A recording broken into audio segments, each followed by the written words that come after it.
മതപരിവർത്തന bill കേന്ദ്ര സർക്കാരിൻ്റെ പരിഗണനയ്ക്ക് ഉള്ള ഒരു വിഷയമാണ്, പരിഗണിക്കുന്ന ഒരു ബില്ല് കൂടിയാണ്. അതിനിടയിലാണ് ഇപ്പോൾ ഒരു സുപ്രധാനമായ ഒരു നിരീക്ഷണം അലഹബാദ് ഹൈക്കോടതി നടത്തിയിരിക്കുന്നത്. അലഹബാദ് ഹൈക്കോടതി പറയുന്നത് മതസ്വാതന്ത്ര്യം ഇന്ത്യയിൽ എല്ലാവർക്കുമുണ്ട്, എല്ലാവർക്കും അവരുടെ മതസ്വാതന്ത്ര്യം അനുവദിക്കുന്ന രാജ്യവുമാണ്. പക്ഷേ ആ മതസ്വാതന്ത്ര്യം എന്നാൽ മറ്റുള്ളവരെ മതം മാറ്റുക എന്നുള്ള സ്വാതന്ത്ര്യമല്ല എന്ന് എടുത്തു പറഞ്ഞിരിക്കുന്നു. മതസ്വാതന്ത്ര്യം എന്നാൽ മറ്റുള്ളവരെ മതം മാറ്റാനുള്ള അവകാശമല്ല എന്ന് അലഹബാദ് ഹൈക്കോടതിയാണ് വ്യക്തമാക്കിയിരിക്കുന്നത്. ഉത്തർപ്രദേശിലെ നിയമവിരുദ്ധ മതപരിവർത്തന നിരോധന നിയമം 2021 യോഗി സർക്കാരാണ് ഉത്തർപ്രദേശിൽ നിർബന്ധിത മതപരിവർത്തന നിയമം കൊണ്ടുവന്നത്.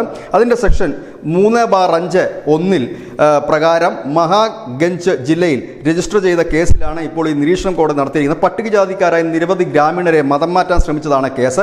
ഏതായാലും കേസിലെ പ്രതികൾക്ക് ജാമ്യം നൽകാനാകില്ല എന്നുകൂടി കോടതി പറഞ്ഞിരിക്കുന്നു. അതായത് മതം ഏതൊരു വ്യക്തിയുടെയും സ്വാതന്ത്ര്യമാണ്, മതം മാറിയവർക്കും ആ സ്വാതന്ത്ര്യമുണ്ട്. പക്ഷേ ആ മതസ്വാതന്ത്ര്യം എന്നത് മറ്റുള്ളവരെ മതം മാറ്റാനുള്ള സ്വാതന്ത്ര്യമല്ല എന്ന് അലഹബാദ് കോടതിയുടെ നിരീക്ഷണം വളരെ ശ്രദ്ധ ആകർഷിക്കുന്ന ഒന്നാണ്. News desk news India Malayalam.